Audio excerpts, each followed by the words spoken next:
com Eduardo Urze Pires e João Nuno, todas as últimas quintas-feiras de cada mês, às 21 horas. Motores, a nossa paixão.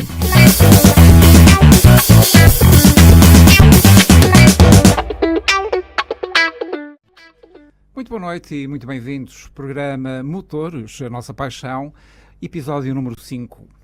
Aqui na sua rádio, a Rádio Onda Livre e na Onda Livre TV. Estamos a emitir através das frequências 87.7 e 106 FM e na internet para todo o mundo em ondalivrefm.net. Esta emissão está também a ser emitida em formato de vídeo através da Onda Livre TV.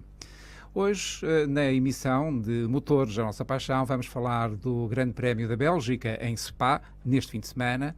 Vamos também falar de um novo car sharing que vai chegar a Portugal em finais do mês de setembro.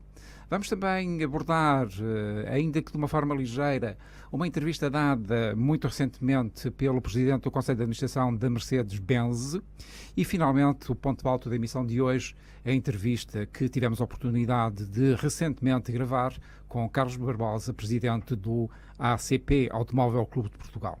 Vamos então começar pelo Grande Prémio da Bélgica. Disputa-se neste fim de semana o Grande Prémio de Spa-Francorchamps, na Bélgica. Depois do interregno de verão, recomeçam as hostilidades no Campeonato do Mundo de Fórmula 1. E porquê é que eu hoje estou a dar um especial destaque a este Grande Prémio? Por uma razão muito simples. Faz 26 anos, precisamente, que um jovem piloto pilotou pela primeira vez um Fórmula 1. Foi em Spa, como já disse. Não teve a oportunidade de terminar a corrida, aliás, ficou parado na primeira volta com problemas mecânicos, mas uma coisa ficou certa na mente de todos quantos assistiram às prestações desse jovem piloto durante os treinos de qualificação, que a todos deu a impressão e a sensação que ficou no íntimo das pessoas que tínhamos piloto na Fórmula 1. Esse jovem, de seu nome, Michael Schumacher. Michael Schumacher, que, como todos sabem, está doente. Ninguém tem notícias da saúde de Michael Schumacher há muito tempo. Pois foi neste circuito, há 26 anos, que ele iniciou uma carreira fulgurante na Fórmula 1. Um ano depois obtém a primeira vitória neste mesmo circuito e o seu 7º título de campeão do mundo foi celebrado neste mesmo circuito. Mas neste fim de semana há um facto a salientar, uma homenagem a Michael Schumacher, feita pelo seu filho Mick Schumacher, também ele piloto de fórmulas, aliás de muito sucesso, que vai pilotar nem mais nem menos do que o Benetton que Schumacher utilizou na sua primeira experiência na Fórmula 1 há 26 anos atrás, neste belíssimo circuito que é o circuito de Spa-Francorchamps. Recentemente veio na comunicação especializada uma notícia de veras interessante e também vai deixar algumas preocupações. A notícia tem o seguinte título: o novo car sharing que vai chegar a Portugal quer acabar com o carro próprio. É verdade, meus amigos, é isto mesmo. Este novo car sharing chama-se Drive Now e é detido 50% pela BMW e pela Sixt e vai chegar depois do verão a Portugal, com uma parceria com a Brisa. Portanto, este car sharing vai utilizar automóveis todos da marca BMW ou Mini. É possível, através do seu smartphone, escolher o carro que quer, seja um descapotável, seja um sedã, seja um monovolume. É selecionar e depois o carro ser-lhe-á entregue e todos estes carros vão ter um nome.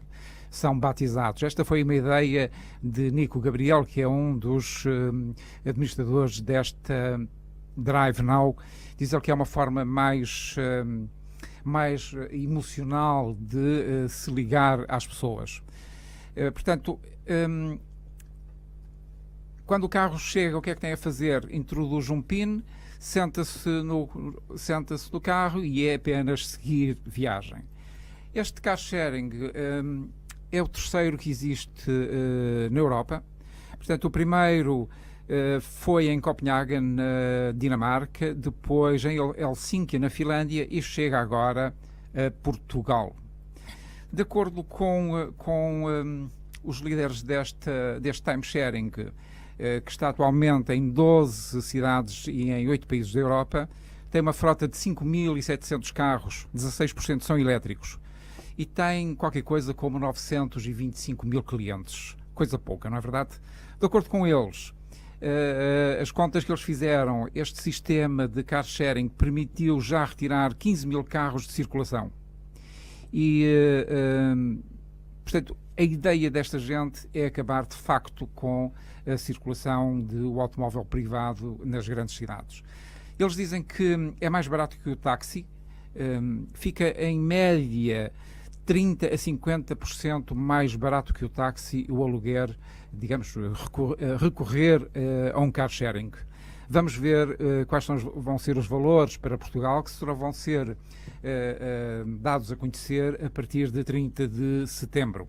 Esta será a terceira operadora no género que há em Portugal. A primeira é a eCultra e a City Drive. Portanto, são já duas organizações de car sharing existentes em Portugal.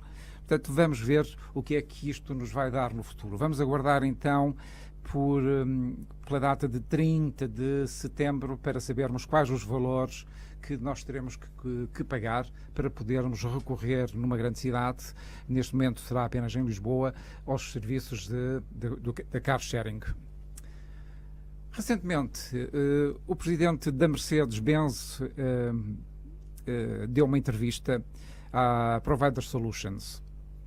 E o relator desta entrevista, de seu nome, Fernando Siqueira,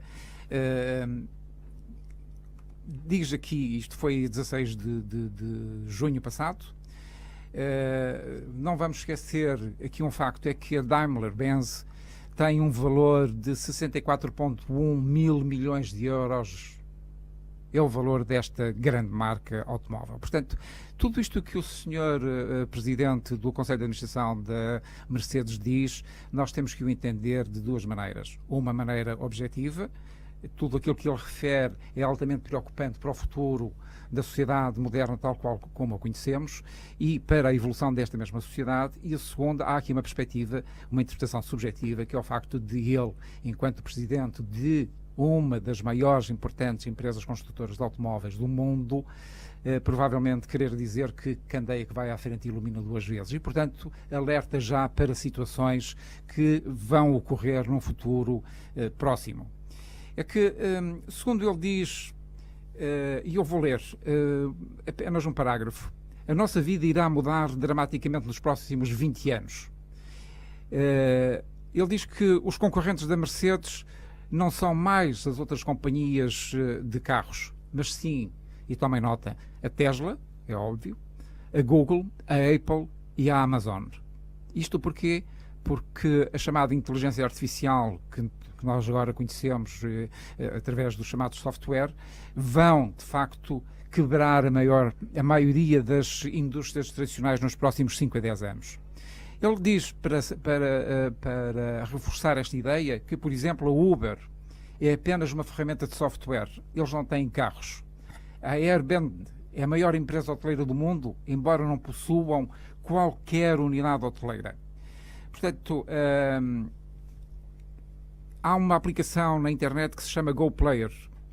E este ano um computador bateu o melhor jogador de GoPlayer no mundo 10 anos mais cedo do que aquilo que era esperado. Portanto, há aqui, de facto, uma importância cada vez maior e que nos dá preocupações sérias da utilização da inteligência artificial. Aliás, muito recentemente, o Presidente do Conselho de Administração da Tesla advertiu para a perigosidade da utilização da inteligência artificial na indústria de armamento. Isto não é querermos estar aqui a recordar os filmes do Schwarzenegger sobre daqueles filmes que toda a gente se recorda de ver, não é? Em que as máquinas dominaram por completo a humanidade. E é isso que o Sr. Elon Musk quer prevenir.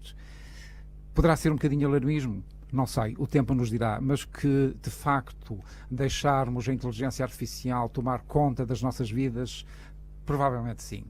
Há muitos filmes sobre esta matéria da inteligência artificial, por exemplo, o iRobot.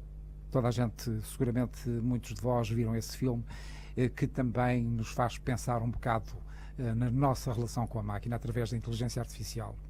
Mas ele fala aqui em outras questões, nomeadamente as questões relacionadas com a saúde, com a educação, com o estilo de vida. Mas nós, que estamos a falar aqui num programa sobre automóveis, vamos nos centrar nos pontos que ele foca mais diretamente relacionados com o automóvel. Ele diz que em 2018 os primeiros carros de autocondução são chamados os carros autónomos, estarão disponíveis ao público. Já estão. Por exemplo, a Tesla tem os seus dois modelos mais importantes, que é o Model S e o Model X, já fazem condução autónoma. No Dubai há táxis de condução autónoma, portanto, o Sr. Presidente da Mercedes está aqui a dar-nos uma novidade que já não é novidade. Mas ele diz mais que uma coisa que é importante: por volta do ano 2020, a indústria vai começar a ser interrompida. E porquê? Porque, segundo ele diz, nós não vamos mais querer ter um carro.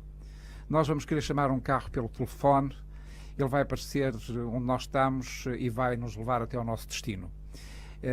Não precisamos de estacionar, só temos é que pagar a distância que percorremos e mais nada.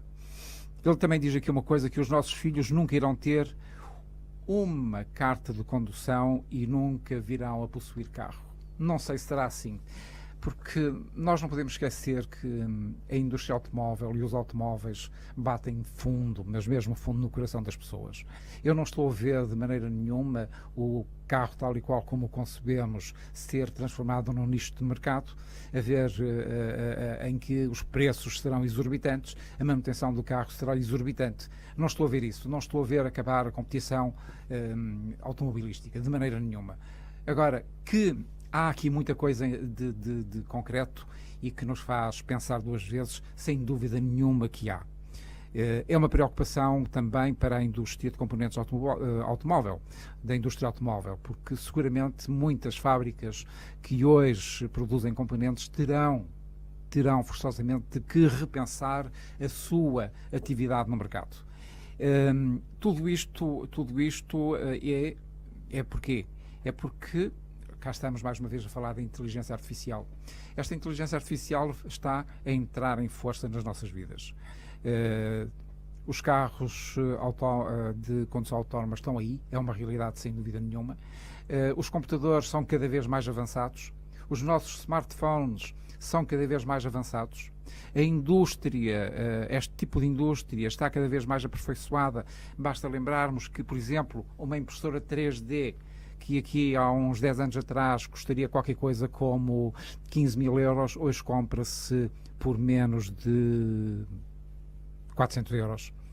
E são cada vez mais aperfeiçoadas estas impressoras em 3D, são cada vez mais rápidas e, só para saberem, a Estação Orbital usa impressoras 3D para a reposição de peças que necessitam na sua estadia no espaço. Há também, segundo diz aqui o senhor presidente da Mercedes, este tipo de reprodução de equipamento também se usa já, e todos nós sabemos isso, e aliás aqui o Hospital Distrital de Macedo de Cavaleiros já realizou operações no âmbito da ortopedia com recurso a impressões em 3D. Portanto, vamos ver o que é que isto nos diz.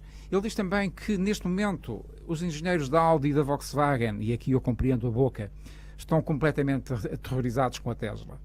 E a Mercedes não estará também ela aterrorizada com a Tesla? Eu creio que hoje em dia todas as grandes marcas de automóveis têm essa preocupação e vão ter que se adaptar ao futuro.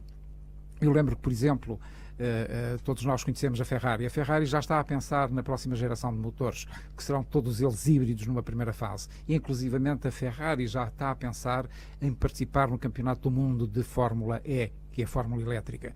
Portanto, há aqui já, por parte de grandes marcas, uma tentativa de se adaptarem às novas tecnologias e a um futuro que já é presente. Portanto, vamos ver o que é que tudo isto nos diz. Eu gostava muito de, dentro de alguns dias, fazer uma emissão no programa Ao Sabor do Vento sobre este tema, porque há aqui muita coisa que é importante nós falarmos, porque afeta e vai afetar seguramente as nossas vidas num futuro muito próximo. Portanto, e há aqui uma coisa que ele diz também que é muito interessante. Quanto às oportunidades de negócio, ele diz que se você pensar em um nicho de mercado para si, pergunte-se primeiro, no futuro, você acha que isso vai existir? Se a resposta for sim, então pode avançar com essa sua ideia. Se não for, pois tem que parar. Mas também tem que perguntar outra coisa. Isso que o senhor quer fazer vai funcionar com o seu telemóvel, o seu smartphone? Se não, esqueça a ideia. Portanto, e há outra coisa que ele diz também, é que qualquer ideia concebida para sucesso no século XX está fadada ao fracasso no século XXI.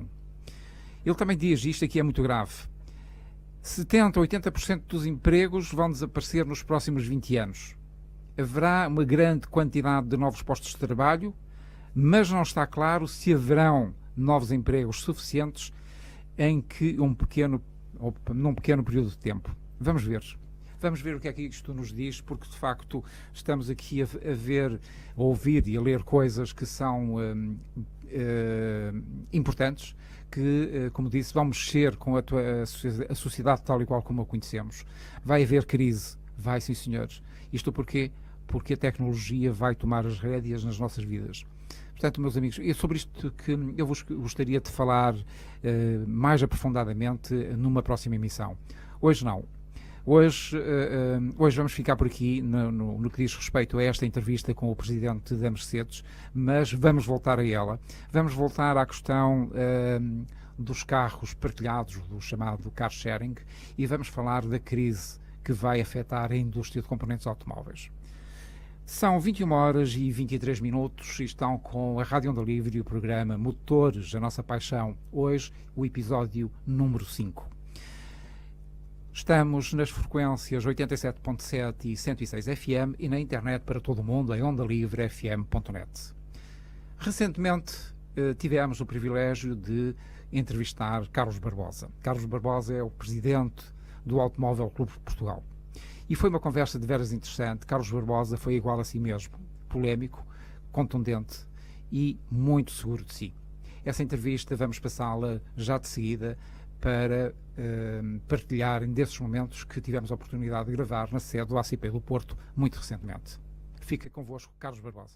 Ora bem, estamos no Porto para uma conversa sobre automobilismo e tudo quanto lhe diz respeito. E estamos com quem sabe deste assunto e com quem se interessa sobre estes temas. Estamos com o Carlos Barbosa, presidente do Automóvel Clube de Portugal, o maior clube existente em Portugal, que muito gentilmente acedeu a conversar connosco. Sr. Presidente, muito boa tarde e muito obrigado por nos receber. Nada, tenho muito gosto em falar para vossas câmaras, que já sei que é um projeto extraordinário que está a nascer em Macedo e, portanto, fico muito contente, porque nós também temos muitos sócios em Macedo de Cavaleiros e, portanto, é sempre importante ter mais uma voz ali a segurar os sócios e, sobretudo, a promover o ACP junto dos sócios. Exatamente. Sr. Presidente, como é que vê o setor automóvel em Portugal nos dias que correm? Eu vejo mal o setor automóvel porque o Governo não tem conseguido perceber que o setor automóvel tem muita gente a trabalhar à volta do setor automóvel. A redução do número de vendas de carros acaba por ser um tiro no próprio pé do Governo, porque deixa de ter menos impostos, porque tem menos IVA na gasolina, menos IVA nas portagens, tem menos portagens, tem uma série de impostos, portanto acaba por ser um círculo de pescadinha de rabo na boca. E, portanto, eu penso que o setor automóvel tem sido sempre a melhor repartição do Estado quando os governos não sabem governar, e que tem sido o caso dos últimos anos. E, portanto, quando não sabem onde ir buscar dinheiro para fazer novas políticas que querem fazer, vão buscar o setor automóvel. E o setor automóvel tem sido sempre o mais sacrificado, sem razão nenhuma. Portanto, continua a ser aquela fonte de receita privilegiada para o Governo, não é? Neste momento o setor automóvel já representa cerca de 30% dos impostos em Portugal. E, portanto, não faz sentido nenhum, é uma injustiça total. As pessoas têm que se locomover. As pequenas e médias empresas, a 30% dos seus custos fixos são em combustível e custos com os seus transportes. E, sobretudo, os transportes em Portugal são francamente maus. E, como são francamente maus, não há razão nenhuma para as pessoas os utilizarem, porque preferem, como é evidente, o automóvel particular. Seja, recentemente houve um estudo da autoria de Alfredo Marvão Pereira, Rui Marvão Pereira e João Pereira dos Santos, que foi divulgado pelo Autoclube, sobre a questão das SCUT e o número de acidentes e de feridos desde a introdução das portagens. Como é que vê este estudo? Ouça, as SCUTs foi uma ideia genial, porque no fundo foi transformar estradas velhas em estradas boas com 2 faixas. Portanto, quando isso foi criado pelo engenheiro Guterres e o engenheiro Cravinho na altura, foi uma excelente ideia, só que depois não souberam, foi na altura em que quiseram proteger as SCUTs, não souberam ter alternativas para as SCUTs. E, portanto, o que é que acontece? As cidades onde atravessavam as antigas estradas nacionais começaram a fazer rotundas, começaram a fazer jardins, começaram a fazer uma série de coisas onde eram as antigas estradas nacionais. Porque não precisavam das estradas, visto que as SCUTs resolviam o problema. Você não se esqueça que as SCUTs tinham 93 entradas e saídas, o que era extraordinário, porque fazia uma mobilidade muito boa. Quando resolveram proteger essas estradas, obviamente que as pessoas passaram para as estradas antigas não estavam, não eram alternativa para a segurança e para os condutores, e, portanto, começou a haver cada vez mais acidentes nessas estradas antigas e, portanto, as SCUTs são os grandes responsáveis, desde que são protegidas, por haver mais acidentes nas estradas antigas. Eu li aqui há tempos que o Sr. Presidente considera que as penas sobre a condução sob o efeito de álcool que deveriam ser maiores. Eu acho que sim. Primeiro, acho que o 0,2 não devia existir como nos países europeus, que é forças de segurança, que é transportes de crianças, que é ambulâncias, que é tudo isso, deviam ter taxa zero, portanto, sem haver qualquer espécie de taxa. E em relação às taxas de penas, eu acho que as pessoas, quando bebem, sabem que estão a beber e, portanto, automaticamente sabem que não podem conduzir. E, portanto, uma coisa é uma pessoa despistar-se, uma pessoa ter um azar, ter um carro para cima dele, ter uma coisa qualquer e ter um acidente. Isso ainda posso entender. Agora, uma pessoa deliberadamente estar embriagada, saber que bebeu e meter-se ao volante de um carro, eu acho que essa pessoa tem que ser altamente castigada no caso de ser, obviamente, apanhada e que não devia conduzir. Os atuais limites de velocidade estão ajustados à realidade ou não? Eu penso que não. Eu penso que as autoestradas hoje em dia e a capacidade que os carros têm hoje em dia com as novas tecnologias, eu penso que o país neste momento que tem para mim as velocidades mais adequadas é a França, em que tem 130 km horários no seco e 110 no molhado.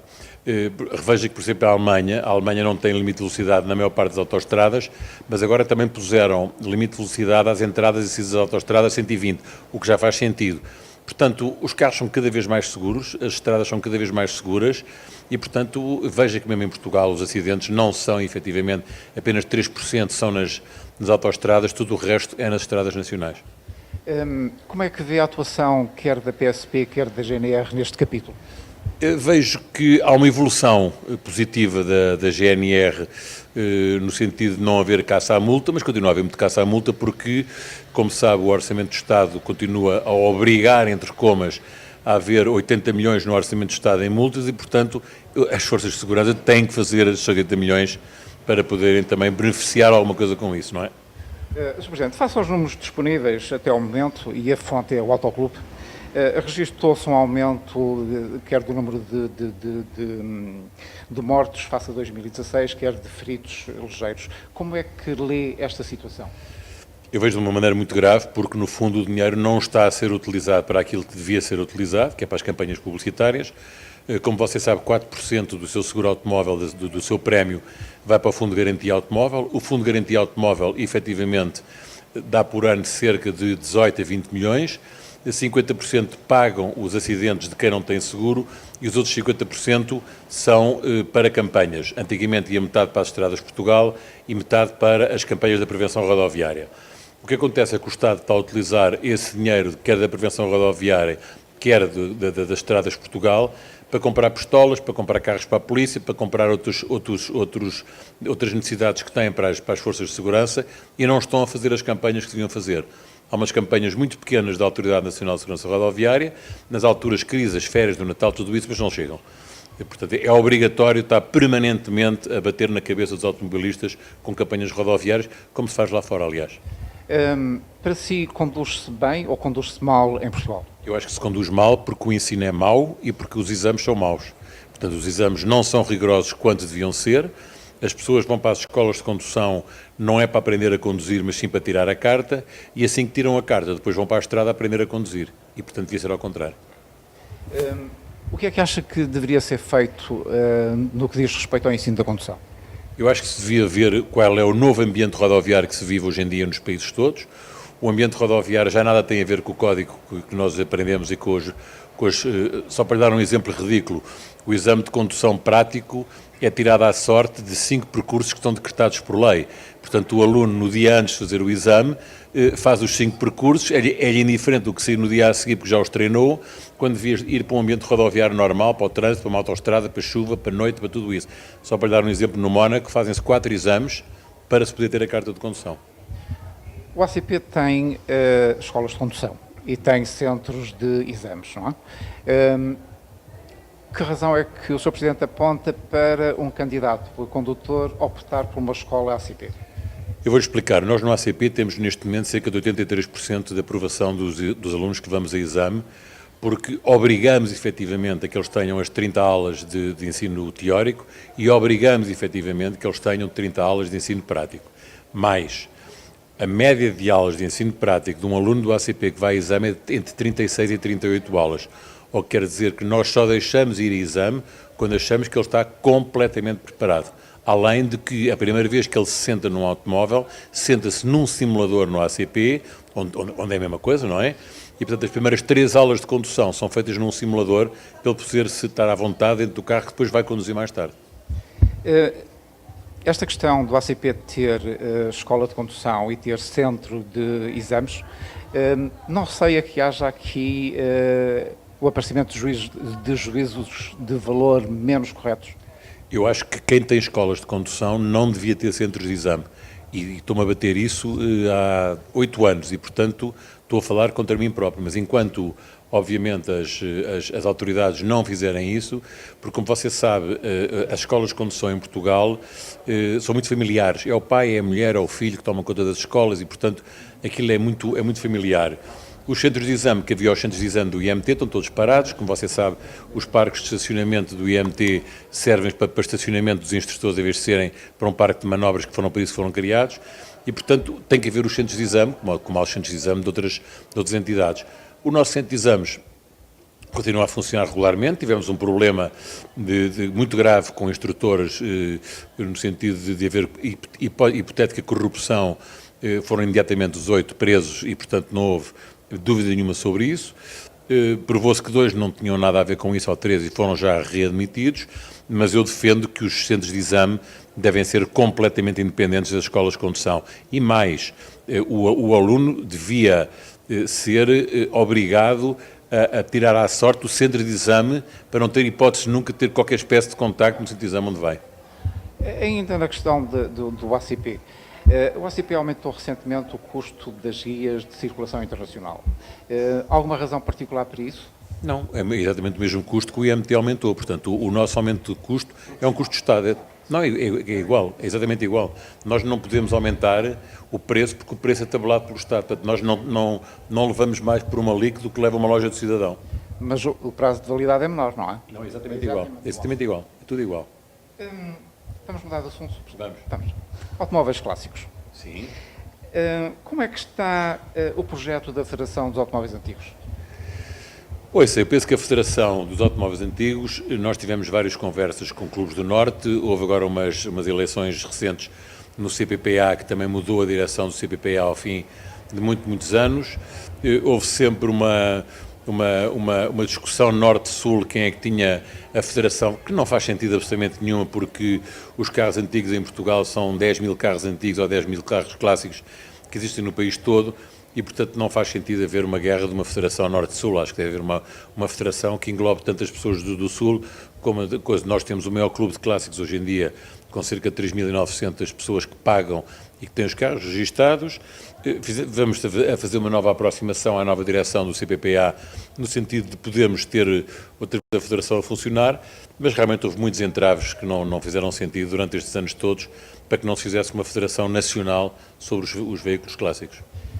Há um tema que preocupa os proprietários de veículos clássicos, que é a questão das inspeções obrigatórias. Não, as inspeções dos clássicos, como sabe, não têm o mesmo prazo que tem o prazo de uma inspeção periódica de um veículo normal e, sobretudo, se os carros forem certificados, quer pelo Automóvel Clube, quer por outras entidades que podem fazê-lo, os carros não têm que fazer essas inspeções com a regularidade que estávamos a falar. É evidente que o problema dos carros clássicos, que também antigamente se levantou de poderem circular nas zonas como em Lisboa, onde não é permitido carros anteriores a 2000 e tinha a ver com o CO2, isso também já foi ultrapassado, os carros podem circular sendo considerados clássicos, portanto não vejo problema nenhum na circulação dos carros clássicos hoje em dia. E na agilização de processos de inspeção? Não, os processos de legislação estão a correr normalmente, as certificações, quem as faz também corre normalmente. O que tem demorado mais tempo são pessoas que querem matrículas da época, que importam carros agora do estrangeiro e depois querem mudar a matrícula da época. Como você sabe, só há um depósito de matrículas da época em Évora, se calhar não sabia, e então vai um funcionário do IMT uma vez por mês lá procurar as matrículas da época para isso. Mas de resto penso que está tudo a funcionar bem. E a questão dos pré-clássicos? Há alguma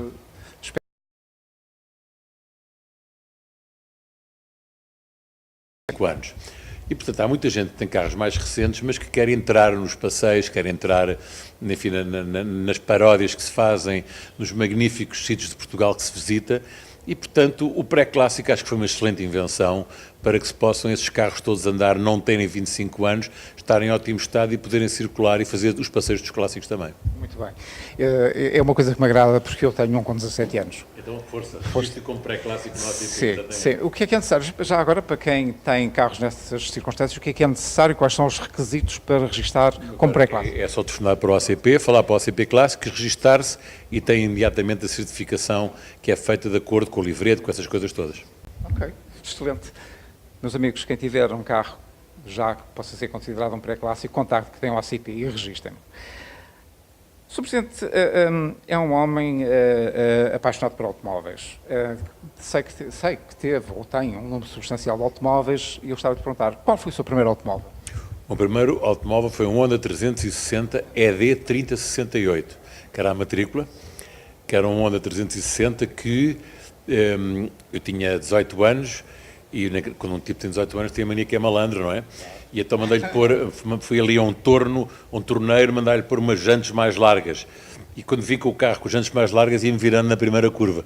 E portanto tornei a mandar pôr as jantes iguais às de origem, por alguma razão as jantes tinham o tamanho. E então foi o meu primeiro carro. Depois tive vários Renaults 4Ls que adorei, fiz todo o meu serviço militar com Renaults 4L e depois pronto, depois fui tendo vários carros. Mas o primeiro carro foi um Honda branco 360. De todos os carros que teve, qual foi aquele que lhe deu mais gozo de conduzir e o mais caro? Não sei. Eu acho que os carros, eu hoje em dia tenho um carro clássico que adoro conduzir e, portanto, não foi caro. Há carros que me custaram uma fortuna, como um Corvette que eu tive e que era tramado de conduzir, que eram preciso comer 2 bifes para virar o volante. Portanto, sinceramente, acho que não tem a ver uma coisa com a outra. O prazer da condução, muitas vezes, tem a ver com o próprio carro, tem a ver com a sua própria maleabilidade e às vezes enfiamos grandes barretos com o preço porque são carros raros e depois afinal são uns trambolhos de todo tamanho. Exatamente. Eu sei que o Sr. Presidente tem uma enorme coleção de miniaturas de automóvel. O que é que pensa fazer essa sua coleção de miniaturas? Vai ficar para os meus filhos e para os meus netos. Isso aí não faço tensões de lhe tocar, está em cima dos armários, a ser limpa uma vez por mês, mas vai ficar para os meus filhos e para os meus netos porque toda a gente na família gosta de automóveis, portanto depois façam-lhe o que quiserem. Nem daqui pensa... a 30 anos, porque eu não penso morrer antes daqui a 30 anos, portanto não tenho muito tempo para abusar. E não pensa expor as suas miniaturas? Há colecionadores enormes, coleções enormes. Por exemplo, a coleção que estava no Museu do Brinquedo em Sintra, do engenheiro Arboés Moreira, é uma coleção fabulosa. Há coleções que estão expostas e que são milhares e milhares e milhares de carros, o que não é o meu caso. Eu só tenho coleção de carros de corrida. E essas coleções de miniatura são fabulosas e, portanto, a minha é uma ridícula coleção ao pé dessas, não é? Sr. Presidente, há duas paixões na sua vida. Uma delas é o Sporting e outra delas é a rádio. Como vê o seu Sporting? Já pensou alguma vez em candidatar-se à presidência do Sporting? Pois sim, eu tive 8 meses como vice-presidente do Sporting e tive uma péssima experiência porque, enfim, não correu bem com aquela direção, foi a célebre direção do Godinho Lopes e, portanto, não correu bem e eu fiquei vacinado no sentido de, para já, não estou em pensar voltar nunca mais ao futebol. E muito menos, hoje em dia, ao Sporting, nem só vejo os jogos na televisão, nem vou ao estádio porque não estou de acordo com a atual direção do Sporting e, portanto, não vou ao estádio, continuo a pagar as minhas cotas, os meus lugares, tudo isso. Em relação à rádio, tenho as maiores saudades da rádio. De todos os órgãos de comunicação social que eu tive, é aquele que mais falta me faz. Eu adorava a rádio, adoro rádio e, portanto, se um dia tivesse hipótese, paciência e tempo, estou convencido que se houvesse alguma frequência livre em Lisboa, que eu era capaz de investir numa rádio outra vez. Voltando aos automóveis, sei que chegou a competir. Tem saudades desses tempos de competição? Eu continuo a competir, não tenho saudades nenhumas porque continuo a ser exatamente o mesmo nabo que era na altura e que sou agora, portanto agora eu continuo a conduzir carros clássicos, tenho um Jaguar E com que faço corridas clássicas que me diverte imenso, não estou nada preocupado se vou ficar em primeiro ou em segundo, é o gozo de conduzir, como sempre foi, e portanto nunca tive grandes ambições automobilísticas. Já não podemos dizer o mesmo do seu filho Miguel Barbosa, não é? Pois, mas o meu filho sai ao tio direito, que é o Sr. Ernesto Neves, e portanto, como você sabe, sim, foi um campeão, foi um grande campeão português, e portanto ele não sai ao pai, sai à mãe, porque a mãe é irmã do famoso Nené, portanto ele saiu ao lado de Neves, não saiu ao lado de Barbosa. Sr. Presidente, foi esta paixão pelos automóveis que o levou a apostar seriamente no Rally de Portugal? Não, eu fui uma das promessas quando entrei para o Automóvel Clube Portugal, quando nós tínhamos perdido o Rally em 2001, quando eu entrei em 2004 para o Automóvel Clube Portugal, foi uma das promessas que fiz, foi que trazia o Rally de Portugal outra vez para o Campeonato do Mundo, cumprimos essa promessa, temos vindo a melhorar na boa. Hoje em dia somos de longe o melhor Rally do mundo e, portanto, vai continuar a ser aqui no Norte. A Norte é efetivamente a terra dos rallies, então os melhores especiais de rallies do mundo inteiro. E olha que eu conheço os rallies do mundo inteiro como presidente da comissão de rallies que sou hoje em dia e realmente temos o melhor rally do mundo, o mais bem organizado e sobretudo com a maior segurança com os milhões de pessoas que nós temos, não é? E foi marcante este ano, viu-se? Este ano foi marcante, este ano tivemos sempre 1.400.000 pessoas, mais que o ano passado e portanto é fantástica a segurança e o público tem sido excepcional também. Para acabarmos esta conversa sobre automóveis, Fórmula 1 e Fórmula E, como é que vê? Vê alguma hipótese de Portugal vir a ter novamente a Fórmula 1 e vir a ter? Tem tudo a ver com dinheiro. Não há a discussão aqui, quer Fórmula 1, quer Fórmula E, tem tudo a ver com dinheiro. Portanto, Fórmula E, uma das cidades pagar para ter a Fórmula E. Fórmula 1, temos o circuito que é o do Algarve, tem-se feito ultimamente algumas demarches no sentido, mas 25 milhões de euros por ano fora a organização é muito dinheiro para um país que está com grandes problemas financeiros. Voltando ao ACP, as relações regionais do ACP têm de facto um papel importante na abertura do ACP ao grande público? É muito importante, nós temos neste momento 28 delegações, eu quando entrei tínhamos 18, agora temos 28, temos mais 10, porque eu acho que é fundamental os sócios terem um local próprio e perto, sobretudo nas capitais de distrito onde residem, para poderem ter um contacto com a ACP, com o seu clube, onde podem resolver os seus problemas e ter todas as assistências que precisam, quer de seguros, quer do lar, quer de automóvel, etc., não é? Há uma questão que preocupa, ou melhor, tem alguma, que alguns sócios do interior têm, não sei se poderei utilizar a expressão mágoa, se algum sentimento de incompreensão, que é o facto de não terem disponíveis os serviços, os mesmos serviços. Mentira. É totalmente mentira. Temos todos os serviços? Os serviços todos do ACP estão todos disponíveis em qualquer recanto em Portugal. Muito Portanto, bem. Ouça, Onde você vive, onde vive em Freixa de Espada à Sintra, onde quer que seja, todos os serviços que nós temos, e digo aqui para a Câmara muito bem, em todos os recantos de Portugal, nós temos médicos, nós temos assistência no lar, em todo Portugal. Sr. Presidente, para terminarmos, creio que nunca esteve em Bragança, da delegação do ACP. Tive há muitos anos, em 2004, e vou lá voltar agora outra vez em setembro, já tenho a viagem marcada com o diretor comercial Luís Figueiredo para lá ir. Portanto, eu conheço a delegação de Bragança, nunca mais lá voltei, faço uma ronda pelas delegações. Aliás, fui a Bragança na altura em que havia um voo direto de Lisboa a Bragança e voltei, e depois nunca mais lá voltei, mas já tenho a promessa de lá voltar agora, logo que acabar as férias. Permite-me que lhe faça um convite. Tenho muito gosto nisso. Quando for a Bragança, se quiser ter a gentileza de parar em Macedo de Cavaleiros, teríamos muito gosto em recebê-lo na rádio e deixá-lo matar as saudades de fazer um bocadinho de rádio. Mas com uma condição, você paga primeiro o almoço, eu a seguir vou visitar a rádio e depois sigo para Bragança, está bem? Está combinado. Está combinado. Sr. Presidente, muito obrigado. Muito obrigado. E foi esta a entrevista com Carlos Barbosa, Presidente do ACP. Abordou aqui temas de veras interessantes que nós iremos analisar noutra emissão deste vosso programa. Sr. Presidente, se me permite dizer-lhe que o restaurante já está escolhido. Aguardo a sua vinda com todo o gosto aqui à nossa rádio, à Rádio Onda Livre, em Macedo de Cavaleiros. Meus amigos, na próxima semana não vai haver emissão do programa Ao Sabor do Vento, nem esta, que foi antecipada uma semana. Próxima semana vou precisar dela para tratar de assuntos pessoais, pelo que voltarei apenas em setembro à vossa companhia. Espero que tenham gostado da emissão de hoje.